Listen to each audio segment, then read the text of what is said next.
আজকের ব্লগটা একটু অন্যরকমভাবে শুরু করলাম। কাল রাতে দেখালামই যে বরের মামা বাড়ি এসেছি। এই দেখো, এটা ছিল সেই রুমটা যে রুমটাতে আমরা স্টে করছিলাম।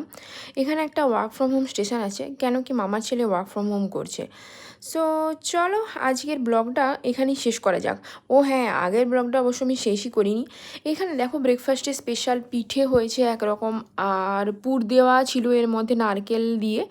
এখানে এগুলো খুব টেস্টি হয়। এগুলো অ্যাকচুয়ালি এখানকার একরকম পিঠে হয়, আমার ঠিক জানা নেই এর নামগুলো।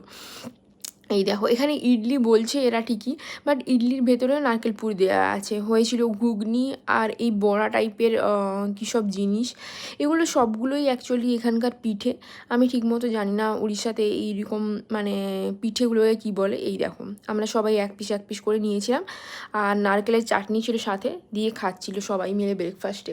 টাইমটা এখন 7:30 8টা মতো। এখানে দেখো বর টেস্ট করছিল, বাট ও জানে যে এগুলো খেতে খুব টেস্টি হয়, সেই জন্য ও হাসছিল। আর তারপরে বেরিয়ে পড়লাম বাগানে। বাড়ির বাগান হলে আর কে না ছাড়ে বলো ওটা ঘুরতে। এখানে ছিল সবেদা গাছ, কাঁঠাল আর আনারস গাছ। তারপরে এখানে পুকুরও ছিল, কিন্তু গরমকাল হয় পুকুরের জলগুলো মারা গেছিলো। এটা হওয়াটা স্বাভাবিক, কারণ এখানে প্রচণ্ড গরম। পাহাড়ের কোলে বাড়ি ঠিকই, বাট সকালে তো গরম, রাতেও সেরকম ঠান্ডা পড়ে।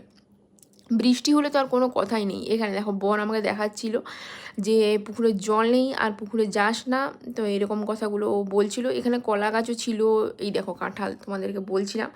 তারপরে এখানে আমি দৌড়াচ্ছিলাম বলে বর আমাকে বললো যে এগুলো নালা ছিল আগে, মানে ছোট ছোট পুকুর কেটে তৈরি করা হয়েছিল জল দেওয়ার জন্য। বাট সেগুলো সবই গরমকালে সব শুকিয়ে গেছে। বর্ষা হলে একদম মানে ফুলে যায় জলে। বাট পেঁপে গাছও ছিল এখানে, দেখো কলা গাছ প্রচুর এখানে। সেই সবই গল্প হচ্ছিল আমাদের। একদম বাড়ির লাগোয়া এই জায়গাটা খুব সুন্দর। এইরকম এইদিকে একটা আছে আর ওই পাশে একটা আছে। তোমরা দেখো কত সুন্দর লাগছে। এখানে একটা আমি ভিউ দিচ্ছি নিজের বাড়ির সাথে।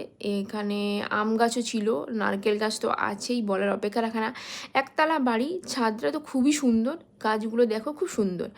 আর এইগুলোতে আগে আগে গরু থাকতো, এখন তো সেসবের কোনো বালাই নেই। এখানে একটা স্টিল কোম্পানি রয়েছে, সাই স্টিল। আমার ব্লগটা এতটুকুই। ভালো লাগলে লাইক শেয়ার সাবস্ক্রাইব কমেন্ট করে দিও। ইনস্টাগ্রামেও কমেন্ট করতে ভুলো না, ফলো করতে ভুলো না। আবার ভয়েস ভাইবস বাই, দেখা হচ্ছে নেক্সট মিনি ব্লগে, টাটা।